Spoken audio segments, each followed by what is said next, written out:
And so I think it's important that you understand the clinical trial process.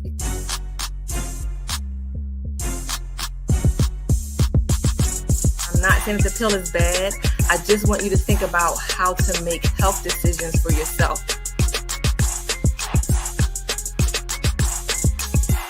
You want to be especially vigilant, especially staying on top of it. Once I got the information I needed, I started to move in that direction about how to make health decisions for yourself. In your mind, what would you say to brothers that's not vaccinated or just people in general? I'm glad to hear you are protected, and thanks for being so honest here on Keeping It 100, because that's what we do. Hey. Welcome to Keeping It 100, where we have these open and honest conversations to make sure you have exactly what you need to make good health decisions. I am your host, Dr. Kristen Ball-Motley. As always, we have an amazing show in store for you today. If you think of questions, if you want to give us a shout out, if you want to give yourself a shout out, just drop it in the chat. My very best friend, pharmacist friend, Dr. Renee Jones is behind the scenes today. Dr. Thomas had a conflict, so I had to call in DJ Dr. Renee Jones. So she will hold it down in the chat. So put your questions and comments there.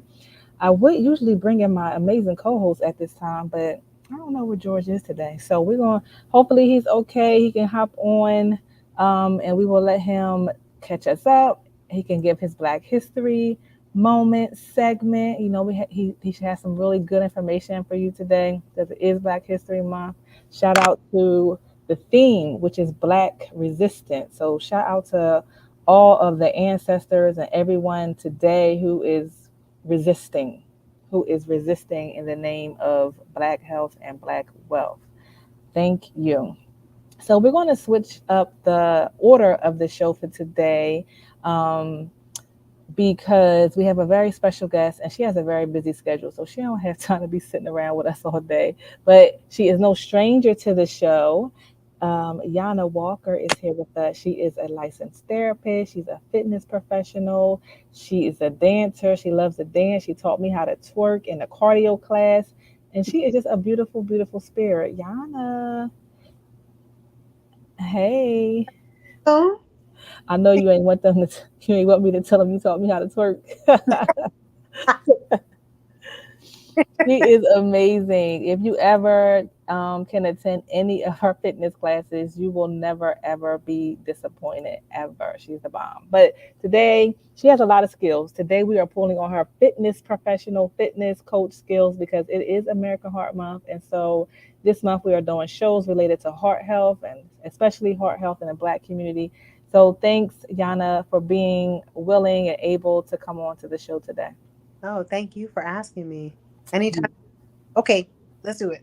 You always do. You are like, I never have to worry about Yana saying nope. I can't. You like, well, I got some. Like, I have to teach a class at 12:30. I can come on for a little bit. I said I'm gonna take that little bit. So thanks for coming on for a little bit today.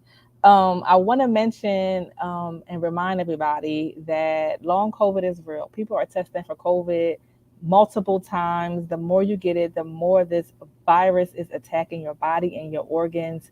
And people that have heart disease have a higher risk of having long COVID. Long COVID is the condition that happens once you've had COVID, the infection clears, but you still have all these symptoms that just don't go away. Or you have new symptoms that you never had before. So you may have heart problems or lung problems or sleeping problems, nerve issues. This is a real thing that's affecting a lot of people. So please make sure you're protecting yourself the best way. We've been saying this from the beginning is to get the vaccine. We know there are, we know it's not an easy decision, but I've provided as much information, brought on people to provide as much information as possible to help make that decision, to help you make the decision that's best for you. But I just want to mention that because it is Heart Month and a lot of people are, especially people who have heart conditions, have a higher risk of having long COVID. So I wanted to bring that up.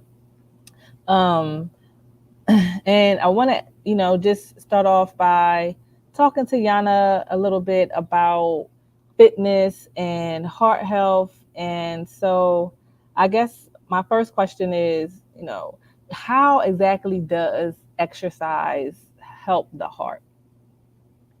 Great question. So when you're exercising, you are actually increasing the amount of blood flowing through your body.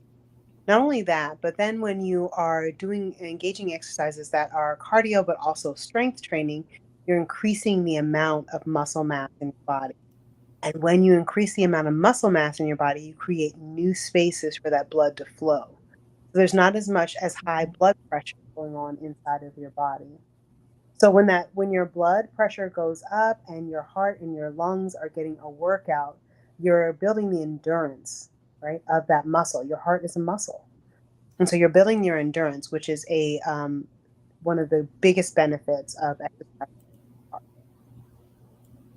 Okay, so the heart is a muscle. So performing exercise requiring your heart to work helps it get stronger. So, like it kind of works like the other muscles in our body. If we don't use them and we sit around and we don't strengthen them, they're weak.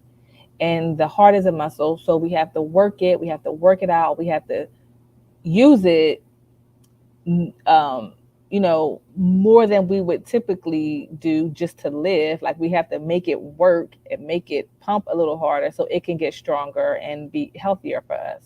Yes, you're challenging your heart. Yeah. Hmm. Those intervals are so important. Interval training is a great way. Intermittent training, anything that increases the heart rate, increases your oxygenation, blood flow, is really important to the overall health of the heart. And of course, in addition to what you're taking in for nutrition. Can you talk a little bit about that? The interval training and yeah, like the intermittent training you said? Is that the same as interval training? No, so intermittent is going to be where there are periods that are different. When you have an interval training, you're going to have training that is every 60 seconds. So, like more of a hit training, right? Where it's very timed interval. You're going to raise your heart rate for 60 seconds. You're going to rest for 20 seconds. You're going to go back up, right? So, that is going to be your interval, set interval, right? And the intermittent is it's going to be more random. Oh, okay. Affect what's coming next. So, let's say with Zumba, that is a cardio workout that is intermittent. So you have one song that made your heart rate will shoot up. Then you'll have another song right after that that is kind of slow. And then you'll have two songs that take it even higher. And then Hmm. so your body can't get to expect what's coming to get trained in that way. So the ability for the heart muscle to recover, you're building that capacity into the heart. The ability to recover when it's needed for your heart rate to increase, when it's not needed for it to recover more rapidly. Thank you for that. I didn't realize that there was a difference, but yes, that does make a lot of sense. Especially knowing how your Zumba classes roll. Now I see there's a method to your madness. Yes. um, so I know you mentioned that strength training is good for the heart because I wasn't sure if cardio, just kind of like having the heart pumping cardio is the thing that we should be looking at to strengthen the heart. But you also mentioned that strength training is too. It Okay. is.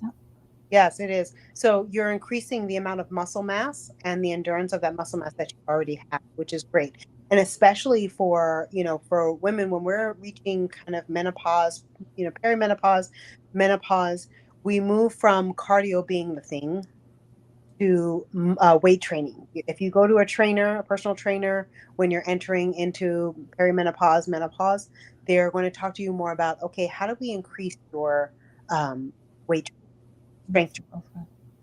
So whether that is, strength training, just using body resistance or actually using, weights, but increasing that muscle mass in your body, we begin to lose it. You don't want to lose Hmm. that muscle mass because it supports your entire body, but also because it builds your bone density well. So strength training is wonderful because it challenges your heart in a different way, whereas you're used to being on a treadmill or going jogging or walking or whatever in whatever way you're doing it, aerobic state, right? And you're able to challenge your body in a different way through muscle, uh, weightlifting or resistance training. I like that, and I appreciate you for reminding us that strength training is good for our bones. So it's good for the bones, and it's good for the heart, and it burns fat. Like who don't want to burn fat? So you build muscle and you burn fat. Like I love that about strength training. I just need to step my strength training game up a little bit. Well, and it's, really some of the really important facts is that when you're weight training, you're actually increasing your metabolism. So the Oh effects yeah. that happens when you're weightlifting is much more pronounced than any cardio you can do. You can be on a treadmill for an hour and you will burn those calories for that hour. When you weightlift or you resistance, you are building in that afterburn effect. So you're still burning calories a day later. Wow, that's powerful. And I want to remind people you don't need to use weights to strength train. You can use your bodies. If you go on YouTube, you can find some good videos. Yana, I don't know if you have any videos out there on strength training, but if you do, please feel free to share them because, people think that you have to go to the gym and you have to lift these, weights and dumbbells. You don't have to do that. It's a No. lot you can do at home. Oh, definitely. Definitely. Mhm. If you're somebody who has trouble with your knees or getting on the floor, using a wall, doing push-ups on the wall, right? A wall sit. So sitting up against the wall, that's working, so many muscle groups all at one time. Right now, this month, I know many people are doing wall sit challenges. So Mm. amount of time that you're able to lean up against the wall in a seated position. There's so many things you can do without having to.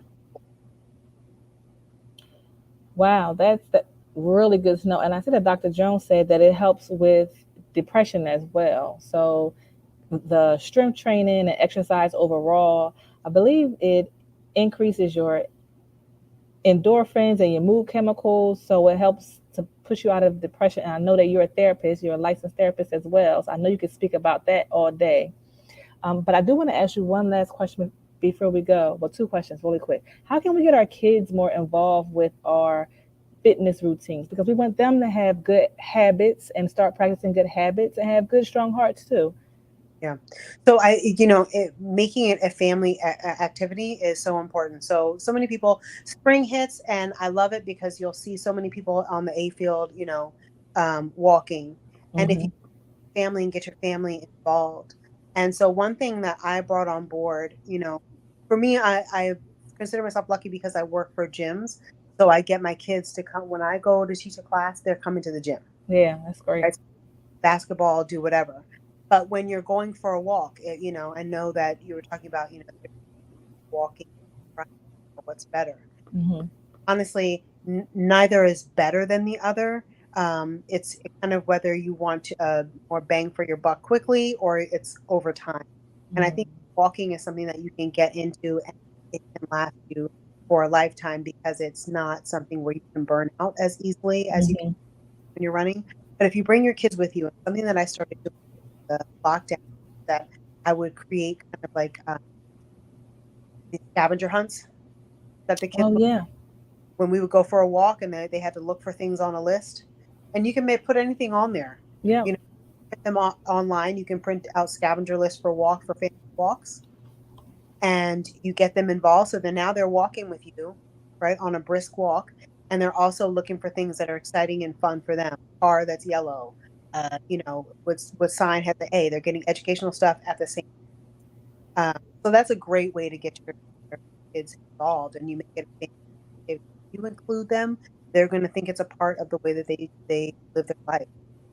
Great, great, great strategy. Can you just show us a quick sitting in the chair? I don't feel like getting off the couch. Like I don't like I could do, some like arm raises or something, and that will increase my heart rate. And I'm like, dag, I didn't even move. Can you talk Yep. about that just a little bit? Like, how long should we do it, or what should we do?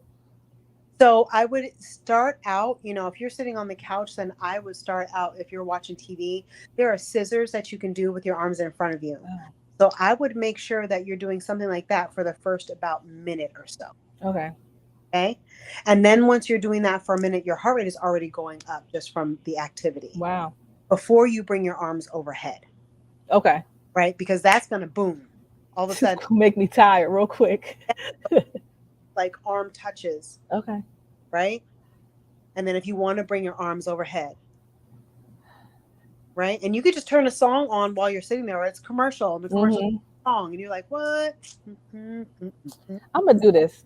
This Hey, gonna be my exercise every day. arm circles where you have your arms out wide and you just kind of rotate in circles. Oh Your yeah, good arm workout right there. And yeah, yeah. up overhead, and then bring them back down to your sides. So like 10 or 15 minutes, or how long should I do this? If you could keep it, I mean, your arms are going to get tired, so you're getting strength and you're getting cardio at the same time. Yeah. So say 5 minutes at first, and then let Okay. yourself build on top of that. That's reasonable. That's reasonable. I know you have to go. Have fun in your fitness class. Thank Thank, you so much for coming on. thank you for asking me. Thank you for having me. Have a beautiful show. Thanks so much, Yana. Yeah. Bye See bye. ya. All right, that was good. My heart rate is up. I don't know if y'all doing that with me, but you should try it if you're not, because that was really, really good. I want to hit in a couple of news, health news items real quick. One thing that came out of the CDC this week is that children died. Over 100 children died from the flu this year. This has been a big deal. It's much more than what has happened in the past. There was only one child that died in the 2020-2021 season. That was like when COVID started. But this year alone, already 106 children have died from the flu. So we want to remind you that these viruses are still in circulation. Please make sure your children are up to date on their vaccines, including the flu shot. Only get it once a year. It's not too late to get it. The vaccines exist. They have existed for years, and they exist so that we don't have problems with infectious diseases. So we don't hear about people having chickenpox like we used to when we were growing up, because there's a vaccine now.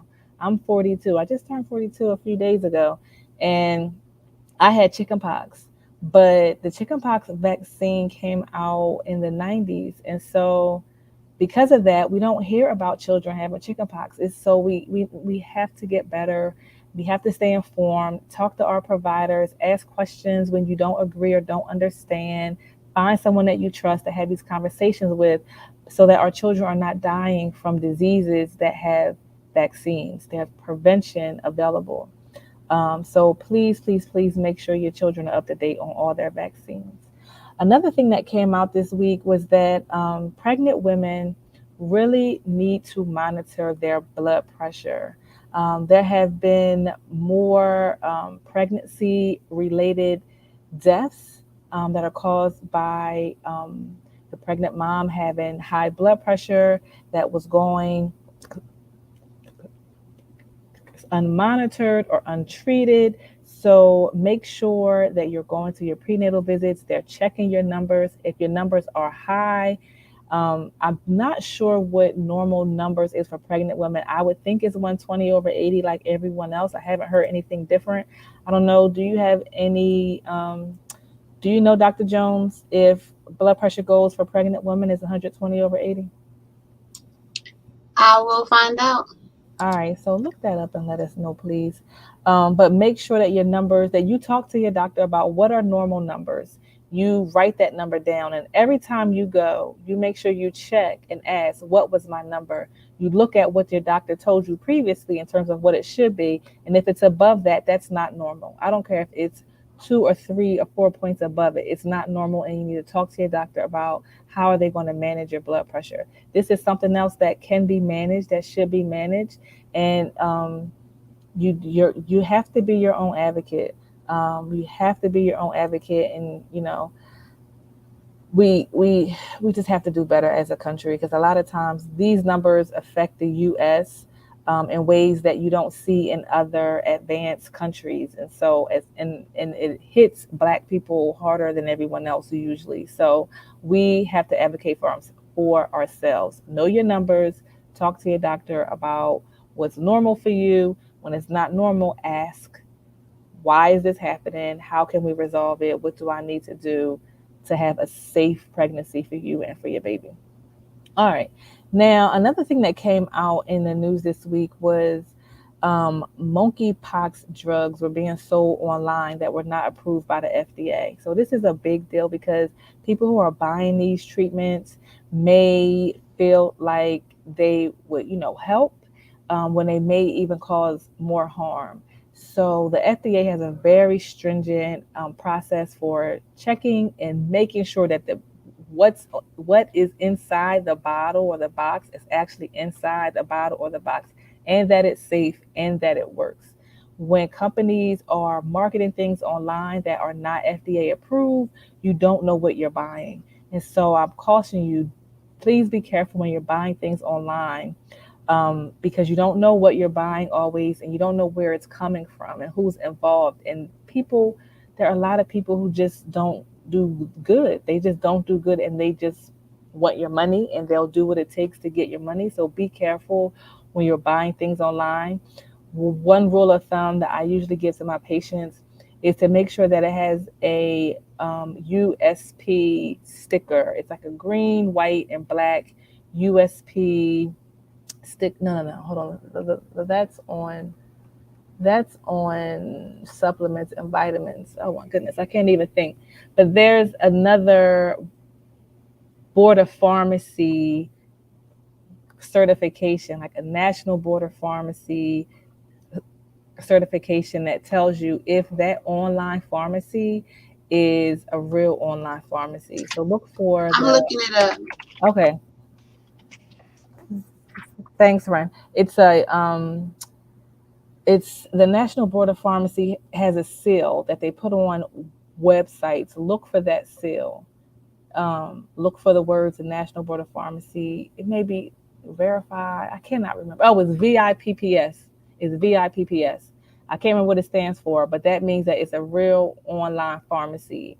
If it doesn't have that seal on there, I would not buy any drugs from there. I don't even buy drugs, um, supplements or vitamins from Amazon because of that same reason. You don't know what people are selling. Anybody can sell anything on Amazon. So I usually go to the pharmacy, or to a store that I can walk into to buy my supplements and vitamins. But anyway, just be careful buying things online, because you don't know if it's safe or not. So those are the biggest news updates for this week. I do want to give a shout out to George. We had an event in Norristown on Friday, and it was an event where we went out to the Hispanic community out there, and we did some COVID vaccines and flu vaccines and education, and it was an amazing, amazing time. I think we have a video to show, and you'll see G in action. There we go. We were putting up signs. We had our English, our Spanish. It was a baby shower for the community. They had tons of strollers and diapers, car seats. It was a really, really, really good event. If you look close, you'll see George in line. I was like, why are you in line with them people trying to eat their food? But we had a good time. We don't have anything scheduled coming up just yet. Just stay tuned. And please stay safe. COVID is still spreading. All these other viruses are still spreading. Get up to date on your vaccines, and please stay safe. Brand, did you put the information in the chat? Oh, yes, you did. So she did confirm that blood pressure goal for women is 120 over 80. And she also put a link, for you to be careful when you're buying drugs for monkeypox. If you know anybody that needs that, let them know. The last thing I'll say is make sure your parents and grandparents who are over 65 have the latest booster. Make sure your parents and grandparents who are over 65 have the latest booster. COVID is right now, most people who are dying from COVID are people who are 65 and over and who do not have the latest booster. The latest booster came out in September. So if they got a COVID shot before September, they don't have the latest one. It came out September 2022. Make sure they have it, to keep them safe. COVID, is not going anywhere. So the best thing we can do is stay protected. All right, y'all. Have a good day. We will see you next week right here, closing out American Heart Month, with a provider to talk about how to take care of our blood pressure and what it looks like when we don't do that. All right, everybody. Have a good day. We'll see you Wednesday, 12:15, right here on cmpradio.net. I'm glad to hear you are protected, and thanks for being so honest here on Keeping It 100.